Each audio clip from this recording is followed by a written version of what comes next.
Everything I have, I believe is because God giving it to me. That is just the best thing I ever have in my life is to be baptized and become Catholic.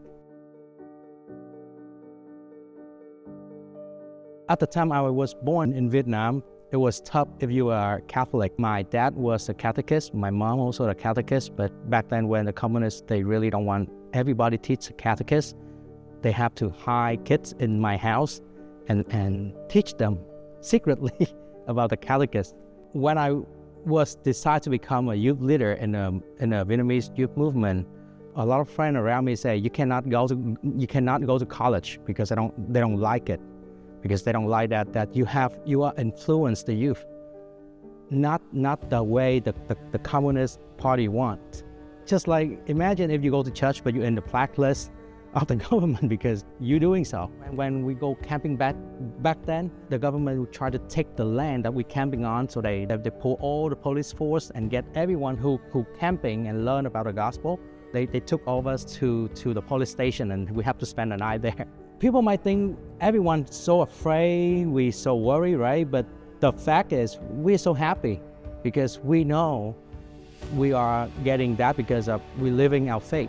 We trust in Jesus and Jesus will cover us. Whatever happened, we'll trust in Him.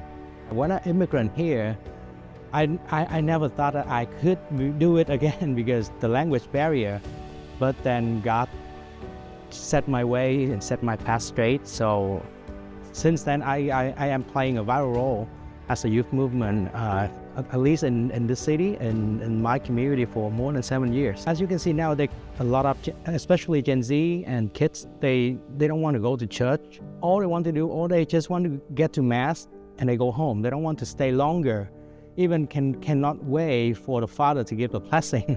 So what we encourage them is we gather them not just for Mass, but learning about what is Mass, what's the meaning of Mass, what's the meaning of the catechist, and show them what is the gospel, teach them and guide them, and not just teach them, but we give them an example of how you can serve God and serve the community with the Eucharist inside us.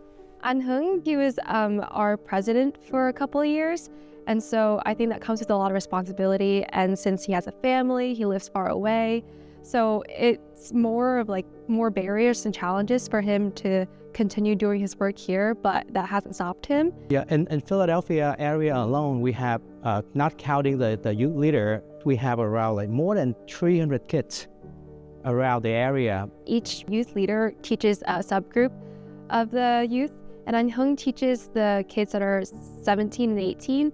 Those are the ages where, they come in with a lot of questions and a lot of very hard questions about religion. And I remember being that age where I started to question, what does this mean for our faith? And so An Hoang took the time to really delve in and explain why we say certain things or the history behind the Nicene Creed. It brings hope to me because there are people that care about the faith as much as I do, and being surrounded by people like that kind of encourages you and gives you hope that the church will continue in the right direction, that people will continue practicing the faith and being involved in the church. What of me if I'm not living my faith? I'm absolutely like nobody else. My most value, my core value is about the gospel and about God. God, I entrust my life to you.